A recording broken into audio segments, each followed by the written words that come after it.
2026年6月7日，韓國選舉舞弊引發示威。大家好，我係易經人。6月3日韓國舉行嘅全國地方選舉中，因為多地投票所爆發選票不足嘅爭議，引發民眾質疑選舉舞弊，進而走上街頭發起大規模示威抗議。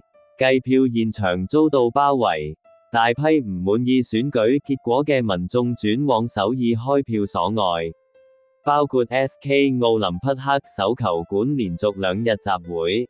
警方估計6月6日抗議人數已經突破1萬。群眾持續高喊選舉無效及重新投票，網上更瘋傳懷疑有選舉人員私自撕開選票封條，私運選票嘅影片，進一步引爆民怨。現場更有抗議民眾舉起美國旗同韓國旗及中共滾出去等標語，質疑有外國勢力干預選舉。學運風暴亦一觸即發，以首爾大學、高麗大學、延世大學及梨花女子大學等大專院校學生會為首，多間學校已經發表聯合聲明，嚴厲譴責韓國政府選舉舞弊。